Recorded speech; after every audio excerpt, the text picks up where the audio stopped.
Watu wangu, bila kupoteza wakati na mambo rojorojo, we have Fadhilee with us. How are you Fadhilee? Mambo vipi? Mambo vipi? Nakuona bro, nakuona. Watu wa TikTok pia walikuwa wanasema kunaendeleaje. Sasa you guys have the video link. Mnamuona huyo jamaa? Pandikizi la jamaa. How are you doing my brother? Kwema baba, unasemaje? Wakati mwingi sana umpotelea wapi kaka? Kutunza ndoa zetu hizi tu, unajua tu. Mambo ya nyumba baba, na nyumba ni mama. Aya basi, sasa mimi sinshaacha hiyo maneno. Mambo ya nyumba mimi siingilii bwana. Once you mention mama. Lakini kumekuwa na shida hii wiki. I've been trying to understand bro. And you and I are old school. So I'll ask you a question. Yeah. Do you still call them mamas? Or kuna jina mpya kwa market? Maanake Gen Z wanatuchanganya. Sasa unajua ni mtu mwenyewe tu. Mtu mwenyewe, kama unapenda kuita demu yako na jina yake, na muite tu Skola. Skola Sitika. No, itaga tu mama. It's Skola Itika. Hiyo tu. Skola Itika. Sasa kuna wale kama sisi kidogo Nairobi imetuchanua. Tuna kodi zetu hapo, sitakwambia, wewe jipange. Aya basi, mimi hata sina ubaya. Ukiniona hivi nakaa ubaya. Mimi nakaa ubaya hapo. Mimi siwezi kaa mtu wa ubaya. So anyway, I want you to take the opportunity that rather this chance to introduce yourself officially to our people here, and then bro, you can proceed. Aya basi, ladies and gentlemen, that is Fadhilee for you. Fadhilee, introduce yourself. Yeah. Jamani, ni hapa kwa introduce myself nafanyaje? Hapo ndio naanza kuambia watu, unajua mimi ninaitwa patata, ninateseka hii Nairobi. Ndio hiyo tu Fadhilee Itulya ndio jina yangu. Mwana muziki ile ya kwanza, cha pili mzazi. Kwa nalea sana. Ukiniona hivi usitashtuka, na watoto wawili. Wenye najua wawili. My eldest is 14, my youngest is 7. So, Mungu ni mwema. Alafu kando na hapo basi biashara tu za Nairobi kama kawaida. Haya basi. Haya, nashukuru sana baba, nashukuru sana kwa kufika kwako.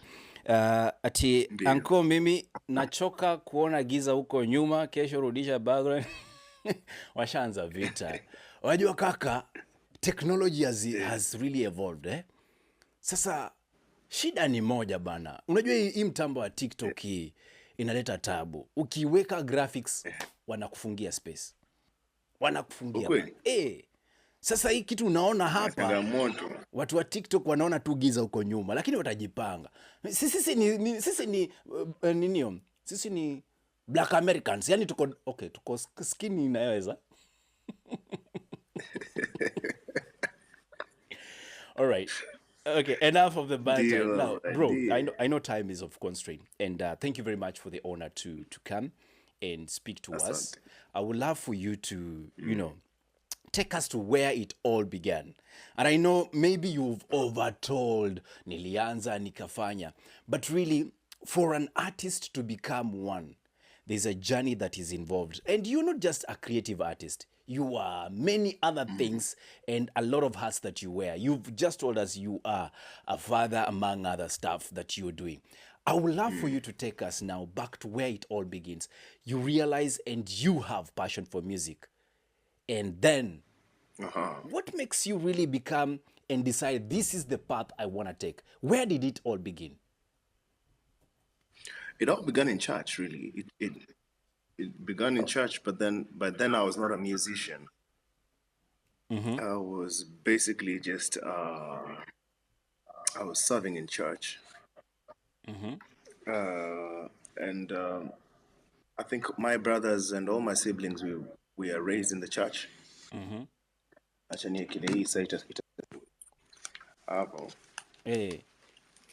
Yes. So my brothers and I, we're all raised in the church, and I really started out playing keyboard in church, serving, leading worship, and then that was that. That was what it ever was. Yeah. Then came high school, where you have now to discover that I have this specific gift that can be used in the music or the arts in school. So I used to play soundtrack on the keyboard for the drama festivals, not even in the music festivals. Yep. Believe it or not, I was one of the shyest dudes you'd ever run to. I didn't know how to speak to women or what to say to girls. So I would play keyboard after that, go sit in the bus until it's time to go back to school.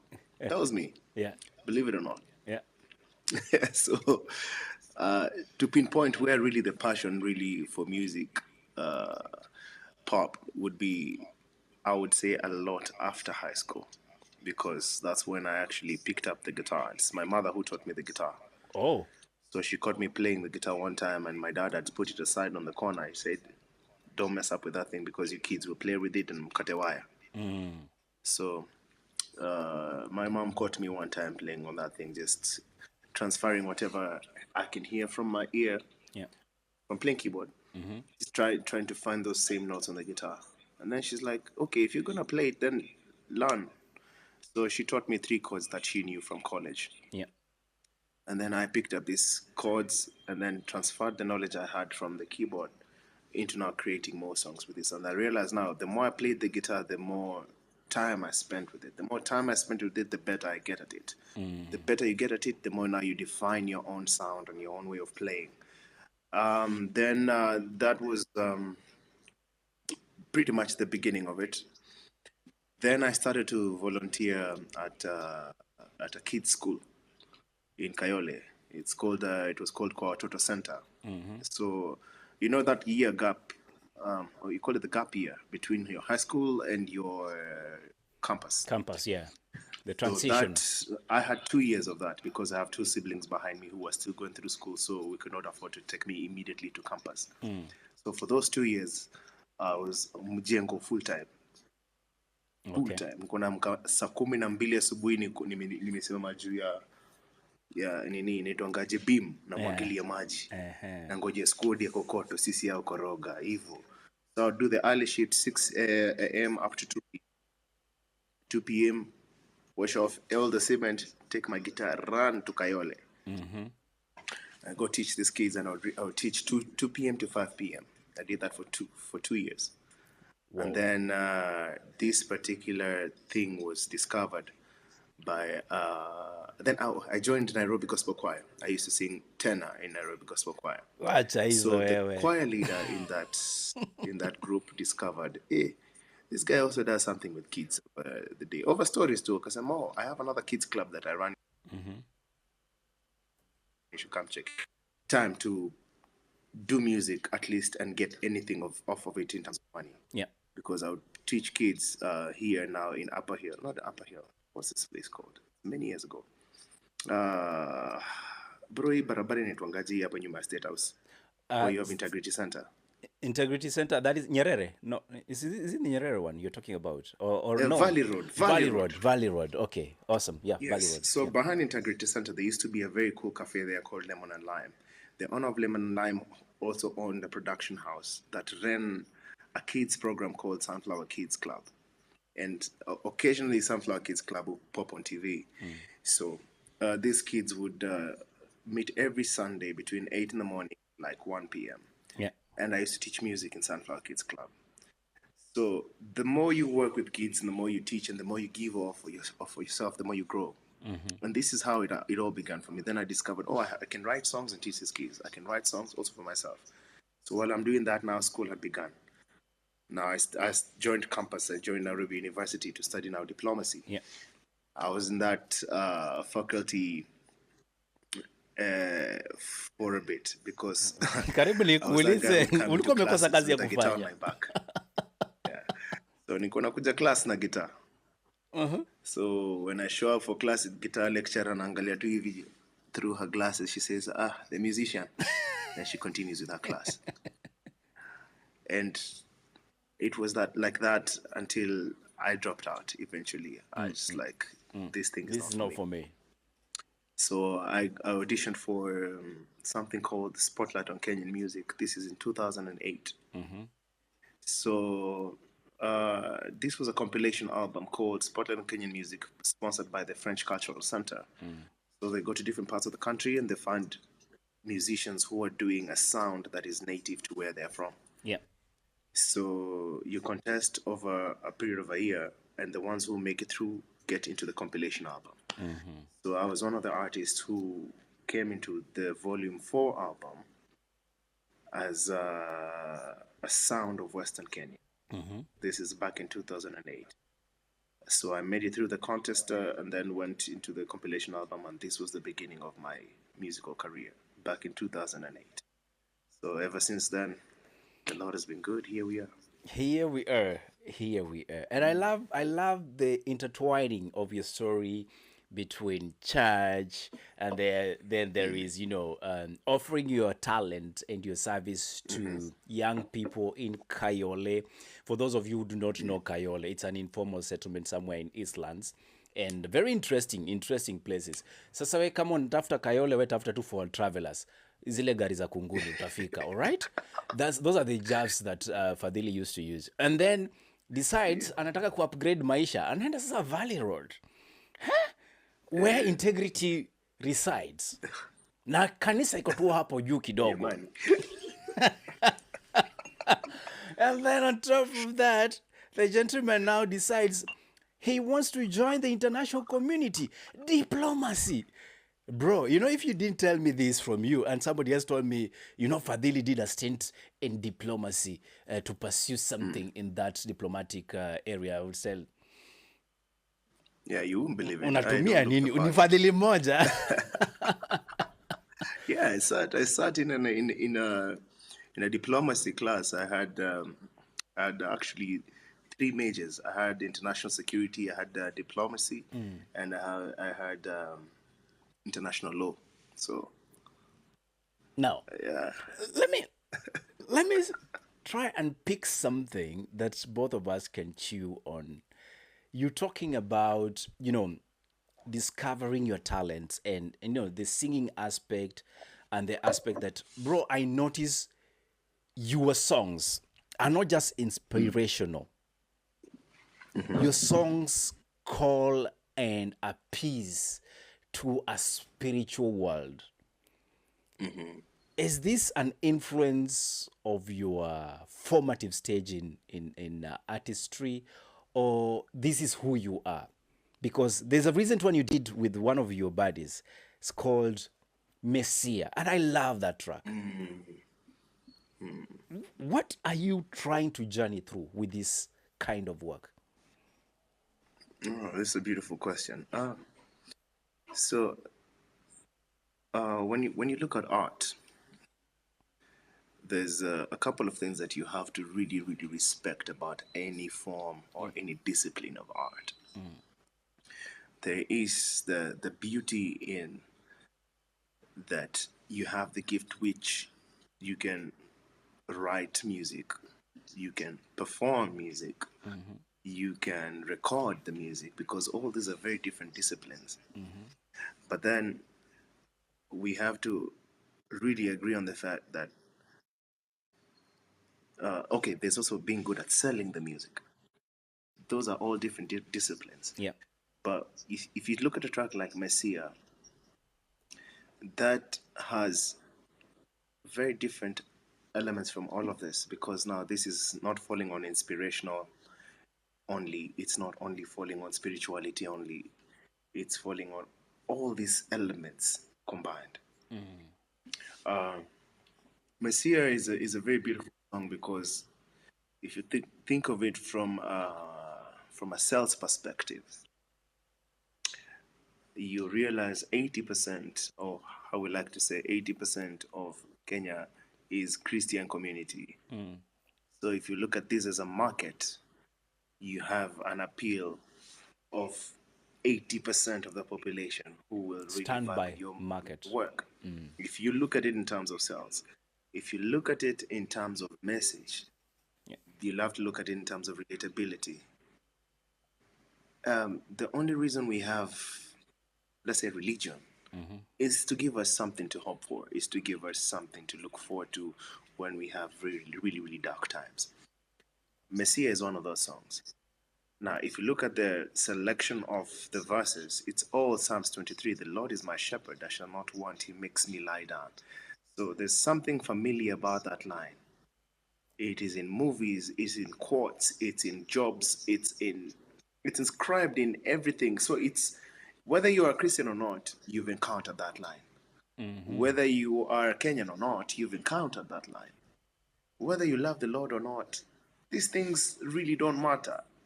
These words, they give a certain message and they carry a certain weight, which brings you now to performance. How are you going to sing a song like Messiah? Are you going to say, you can't make it bumpy and say, now, shake your ass now, Messiah? No, you can't. It has to come from a place of the Spirit. It has to come from a place of conviction.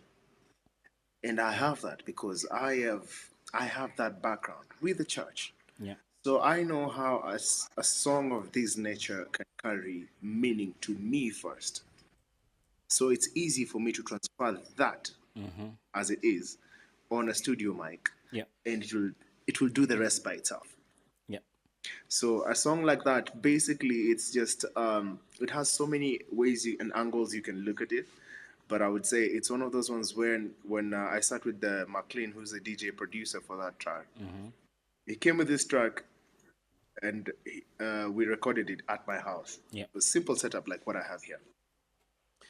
But the whole time, as soon as he played this track, I knew this song has to be a gospel track. And it's something that is so strange because ever since that time, every time McLean and I sit down at the beginning of the year, what we create is always a gospel track. What we've created this year, just a week ago, is a gospel track. It's something significant about that. It's something about beginnings. It's something about, well, how do you begin your year? Do you begin it with your highest self, which is your spirituality, or do you begin now with the matter, which is now this, the materialistic side and the how do you call it, your carnal being? Yeah. So I believe, like, for me, that song has really changed the whole perspective of music for me, and especially that particular style of music, because Afro House has allowed my music to get into the club. Because what I've done before has been only acoustic folk. It's been pure or mutivo for the past 17 years. Yeah. So right now, my music is turning into something that can be played in a club. It can be played in a house. You can play it easy listening music. And Afro House has done that for me. It has availed the gifts that I have and the skills that I have and presented them in a way that it can be consumed across the board. So just after you've listened to whatever your favorite Afro House track is, you can play next Fadhilee and it will vibe without you thinking, nimeenda kwa Aoko, nimeenda kwa Sengonanga. So Sengonanga and Aoko have its places, but then you see a song like Messiah, you can vibe with it, you can worship with it, you can dance to it. So I'm really, really excited and interested to see how really the perspectives that there can be around these kinds of works and these kinds of styles and genres of music. Awesome. And I love, and I'm getting a lot of feedback here. Let me just, read out a few of them. There is there is Stella who says, ni dunia iliharibu kijana yetu, akaingia secular. Huu ni Stella Chopi. Nafikiri ni sijui mna relate aje, lakini maybe ni huyo. Kama ni Stella Chopi, mwambie nimemaliza kesi yake hapo hapo. Haya basi, kasi kwisha. Rightly put, and go Fadhilee can sing, and thank you for that. Someone is curious here, wondering why the yellow. Kwani ni unatoka karibu na boda huko mahali wa Kisii ni wengi. Wapi, Ukambani? I don't know why they're asking this. This is Susie. And anakunywa chai na birika kwani. Sasa nitajibu hizi maswali mbili kwanza ya Stella itatulia. All right. Now, for those of you who don't know, Do you know I am not only Luya, my mother is Kamba. So if you're wondering about the yellow, there is your answer. There has to be a mango color somewhere. A mango color has to be somewhere in the mix. Yeah, so yeah, my mother is actually Kamba. My old man is Luya. So I'm born and raised partly in Western Kenya, but and then mostly in Nairobi. But uh, I I would say my career and my musical journey has mostly highlighted my Luya side because that's what I can relate easier to, and that's what I've been exposed mostly to. But my mother is as Kamba as they come. As a matter of fact, my second name, Fadhilee Itulya, is not a Luya name, it's a Kamba name. Oh. Pronounced Itulya. Ah, all right, Yes. all right, all right. My name Fadhilee, we don't have Itulya anywhere in Western Kenya. Itulya is a Kamba name. Even you didn't know this. I didn't know. Actually, I just learned that today. There you go. So I'm partly Kamba. Yeah. Whoever's asking why I'm having my tea with a birika is because now I'm Luya. I can't help it. What to do now, my friends? What to do now? All Yeah, right. yeah, You know why this is interesting? yeah. One of our organizations that we work with, Mizani 254, our theme for this year is titled "I Am 43." And if you think about it, the first thing that comes to your head it's I am aged 43, but not really. It is talking about the ethnics and the tribes that Yes, exist in yes. our country. And they all contribute something significant to the child or to the baby or to the mother we call Kenya. Now that you've talked about these interesting fusions of who you are, I want to ask you this. In your journey of art, you've been able to interact with different cultures, different artifacts, and some of them you done them. Sometimes I wonder, aliingia ile ama alipeana mtu huko. My question is, sir, to be very precise, Yeah. what do you think informs the creativity when it comes to infusing culture and identity? It might be a convoluted question, but I hope you can give it a try. If you could rephrase it so at least I get a better understanding. Yeah, you make your music, you make your art, and Yeah. sometimes it's informed by who you are. And this is now identity. It who defines or Yeah. what defines who you are. But then there's the cultural aspect. When you look at the country Kenya, do we have much to celebrate as a unit rather than divide ourselves because I am from Mount Kenya, I am from Western Kenya? This is what I want to hear. And what are these cultures we can actually celebrate as a country? This is a beautiful question. When it comes, I love the idea that the theme for this year for Mizani is I am 43 because it's a beautiful thing when you feel that you are not just this tribe or you're just these kinds of people. When you have a sense of belonging, feeling like I am Kenyan, that is what matters first. That I belong here. This is my home. Then it doesn't matter which route you take to go home. It doesn't matter kama ni metro shuttle ama ni for a traveler. You belong. So that is the most beautiful thing I found that we are actually growing into. And to be honest, I would say Gen Z is a blessing to who we are and to who we are becoming because they're breaking these curses and breaking these barriers that have been instilled by our leaders and the leaders before them because it's very divisive. And what we're going into right now is a place of awakening, a place of awareness. And that place demands that you have something called identity. That identity has to have one voice. And we haven't had that in Kenya, to be honest. We really haven't. And that's the reason we don't even have a sound that we can say this is Kenyan. Whatever we have, whatever we sound like, you can trace it back to an original sound of it elsewhere, because we are also very hospitable people. We absorb so much. If it's culture, if it's food, if it's accents, how we talk, how we live, how all of this, we absorb so much, and we take a lot from the outside, and we really neglect who we are oftentimes. And a lot of times that's because we have looked down at ourselves so much, and we've beaten ourselves to tell ourselves this is wrong, that is old fashioned, that is very tribal, or that is very backward. And to be fair, it is really only unfair to ourselves, because I feel every culture has something to offer at the table, and every culture should have a voice on the table. Every culture should have a place and a seat at the table. And if we unite all these cultures, every culture has something really good to offer, something really beautiful to contribute, which we neglect all the time based on biases. That's how they are, or they will do. And these are fears that we attach. But in the same places where we have fear, there are gifts. There are gifts. There are people who are better gifted than we are in certain fields, that they can be assigned those fields and make us the whole prosper.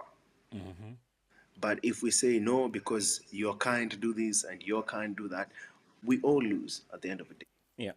So I feel like as a country, we are headed there right now, and I think there's a level of awareness, there's a level of self love that hasn't been there before. We are So headed I there. am just hoping to see more and more of it, and I hope to see more and more Kenyans realize that, hey, like, out of our own, we've raised. We are a country of champions. We've sent out emissaries elsewhere, and they've prospered.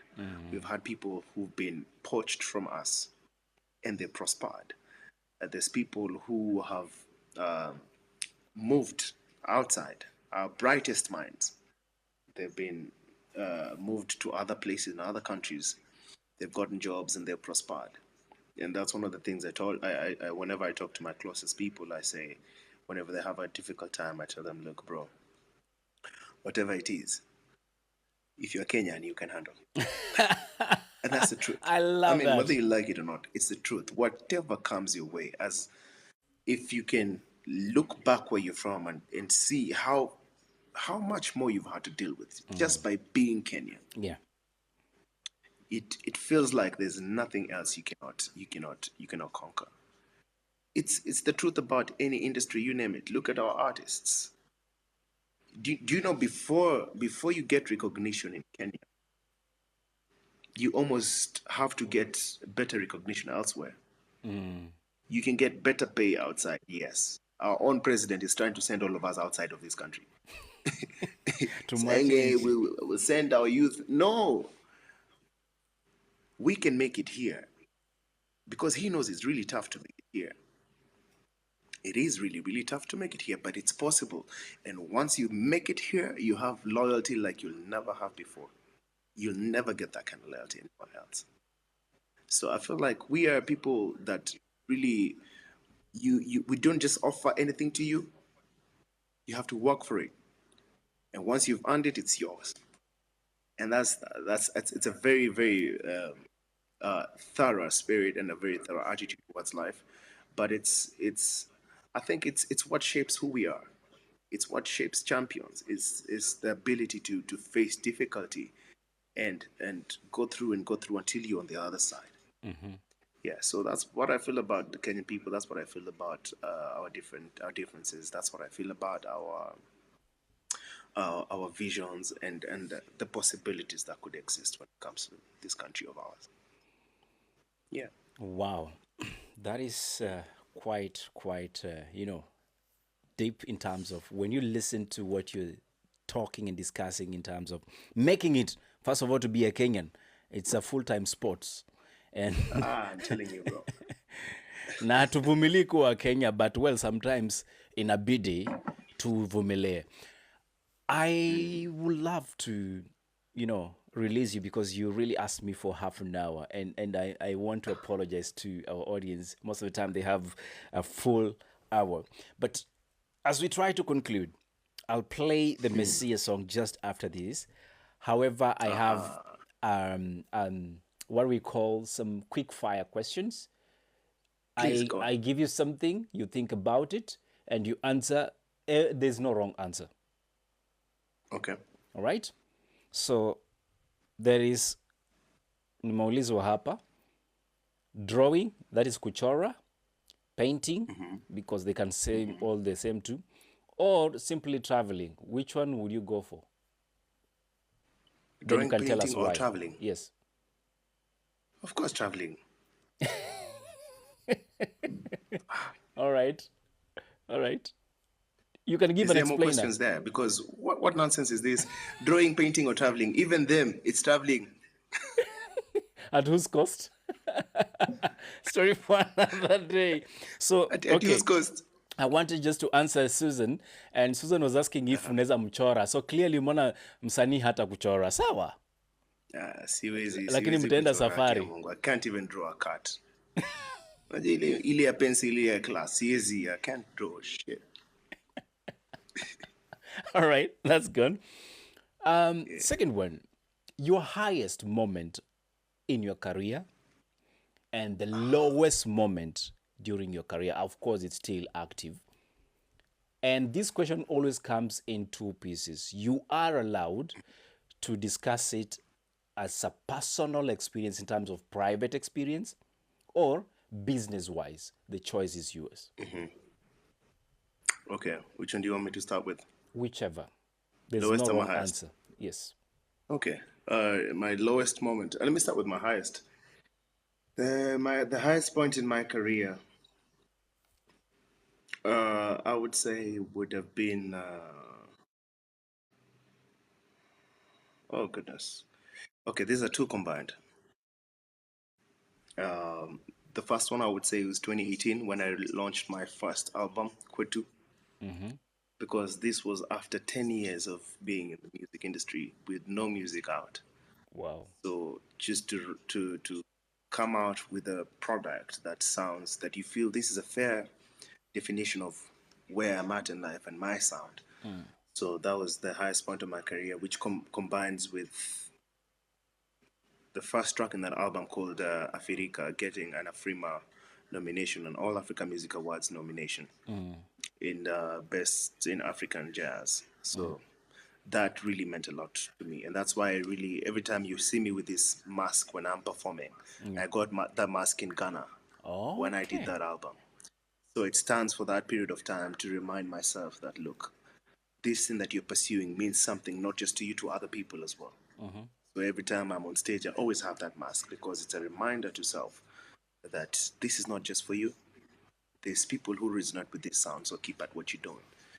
So that would have, I would say, easily is the highest point in my career because it's pretty much the genesis of me sharing stuff that I've been writing in the closet,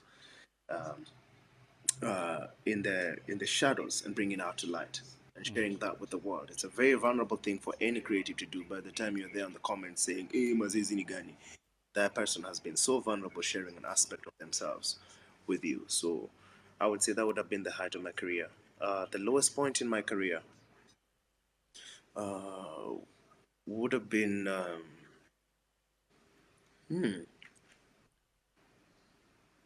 I would say pretty much the past 2 years have been really, really too low for me. Because the last album I released was in 2022. So we are just into 2026. So this is 2 years of silence when it comes to our body of work. I've done a couple of singles here and there, but then it's crazy to do 3 albums because I released Kwetu, then I released Shindushi, and these two albums did really good. They got signed into a label, Access World Music in the UK, and then I only had that record deal for 2 albums. So I released this the third album, The Problemist, which is still very independently released. It's still owned by me. No one else owns the masters. It's just me and my producer Harman. So just after that period, we're just coming through COVID when I released that album. So it's been really, really tough to really find a footing for what to do after that, because that was really difficult to push. So it makes me want to really think about strategy when it comes to releasing another body of works. So you're not just pushing it and then it's just hanging in there. Mm-hmm. Because releasing music independently in this day and age is now difficult, and especially now with AI in the game, it's just twice the hassle. So it's a I don't think many creatives will confess it, but it's really a really difficult time for most of us. So I would say my most difficult time in the music industry, I think I'm living it as we speak.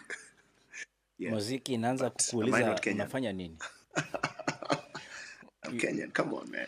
Actually, you're Kenyan, and I love the fact that you still do that, and you accept the fact that the challenge comes, but something must be done and shall be done. So, Fadhilee, that is well done. Ask him what would he advise someone like me who may want to start doing music. I don't think Susie. You just gave the advice. Susie wants to be drawn. Yeah, she wants to be drawn. She wants to be Mona Lisa. And now she wants to do. Now she wants to be music. Madonna. Tabu. So I would say, first of all, I mean, it's you have to decide what it's gonna be for. Yeah. If you can decide the function that you want the music to do in your life, then it will be easier to know how you want to direct it and how to start and where to start. You have to have the why, have the reason for what you're gonna attach it.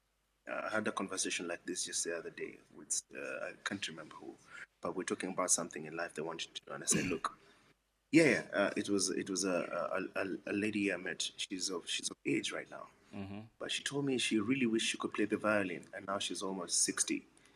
And I said, look, she said it was so difficult for her then, so she gave up, but she still wishes that she could play. And I said, look, it's easy for you to achieve that only if you can assign it a function. If you want to make music as a career, it takes a different kind of muscle as opposed to someone who wants to do music for therapy, or for fun. It's a whole different ballgame. If you want to play music as a career, it means your investment is a lifetime investment. It's your time, it's your finances, it's your brain, it's your friendships, it's your social life. Everything is affected. But if it's for fun, you can know at the end of the day, I just want to learn how to play Baby Jesus. You'll be happy with that. And then you're content with that. So assign it a function. Assign whatever it is you want to do in life. If it's business, if it's music, if it's whatever. Assign it a function. If you know, I want this to serve this particular purpose, then you can determine how much energy and how much investment you want to put into it. Yeah. Yeah. So that would be my only answer. Yeah. Interesting. And you guys, you're there wondering, Bona Fadhilee hataki to join. Now you know, you have to assign it a function. Otherwise, you'll be there thinking everyone wants you not to prosper in life, and that's why we tunakukazia maisha. And you think it's easy. You know, some of us make it look easy. But you don't know the struggles we face. You just have no clue how we even live. You know, I've heard stories of artists say, unajua mimi nimefanyiwa hii, nikahava auction, whatever. Yeah. Has it ever gone to the point you feel like this is it? I'm throwing in the towel. I'm going on a new journey of discovery. I mean, everyone gets to that point in life with any career path. For music, for musicians or artists, unfortunately, especially if you're in the limelight, you are exposed. Your entire life is public. So sometimes I really thank God that I'm not a top tier artist. I'm a mid tier artist, which means I still have some kind of a private life. But those things that you hear about, they happen to everyone. As long as you're human, it happens. It happens. There's days you don't have a coin to make a call. There's days you don't have rent these days. You don't have this. I mean, we have debt like everyone else. We have bills like everyone else. So life happens even to artists, even to your favorite artist. Life happens to them. There's things that happen. Life, relationships, uh, deals come through. Some fail. Some calls come through. Some don't. So, yeah, life is happening to all creatives at the same time. The way it's happening to you, it's happening to them, but on their lane. So unless they're really, really exposed, then you'd hear about these things. But the people that are closest to them would know this information. Yeah. So yes, I have gone through these kinds of things. I have experienced these kinds of things. So yeah, it's life. Life happens, and when it does, Yeah. you gotta dust off Yeah. and keep moving. Fadhili, I know you must call it a night. And as we do that, I'll give you an Asante opportunity sana. to just, give us your final take on anything. No question for you. And again, you're allowed to share your socials. Ndio mwenye namba usipeane, wasichana nawajua, usipeane namba. Usiwape namba. Ninawaona sana, ninawaona. Kwanza prefect wao yuko hapa, Hata ninawajua. namba nikipeana hakuna kitu watafanya nayo. Eh, Mama watoto watapambana nao mwenyewe, si mimi. atakupigania. Mama watoto Mtetezi wako watadili nao. anaishi. Mtetezi wangu yu hai.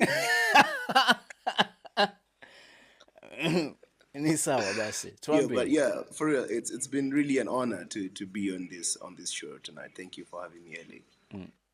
And yeah, like I said before, we are Kenyan, and the beautiful thing about that is we exist in a time where, unlike so many other people and so many other countries within our continent, we are we are really really privileged in terms of exposure.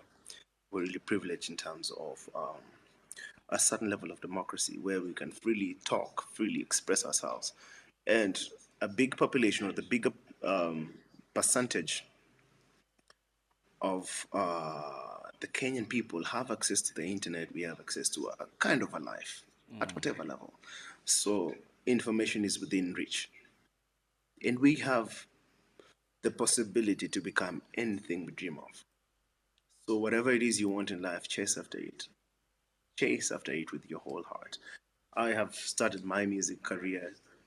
What? This is 2026. So this is what? 17 years ago. Almost 17 years, yeah. Yeah. So, and I'm still here, walking the grind, you know, chasing after what I believe is necessary for the world out there. There is a message that I carry that really touches someone out there, and eventually it will get to the masses.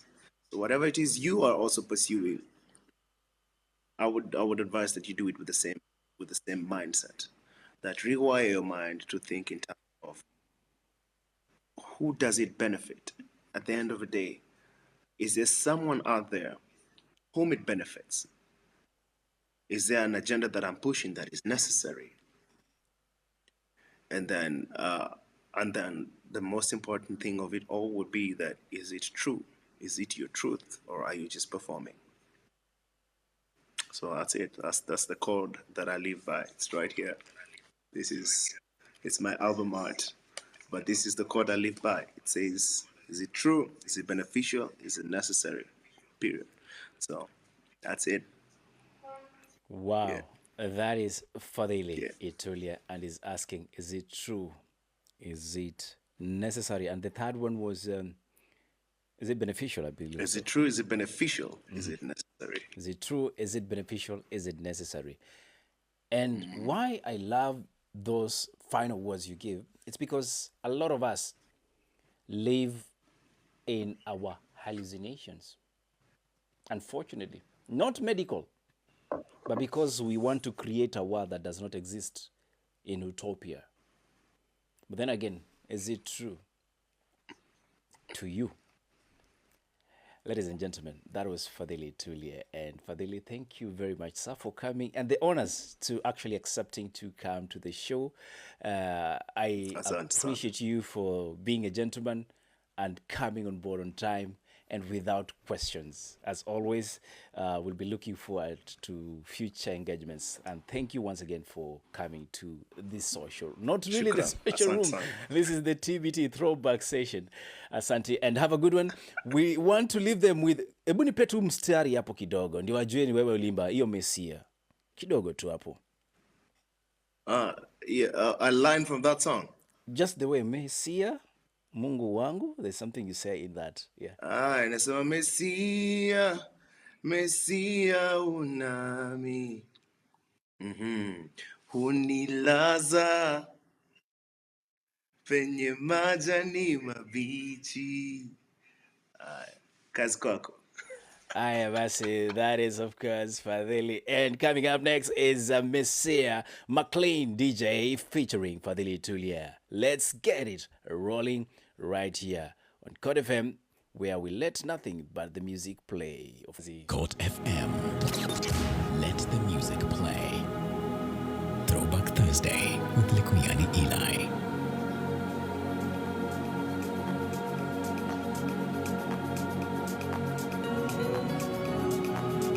The Lord is my shepherd. I shall not want. He makes me lie.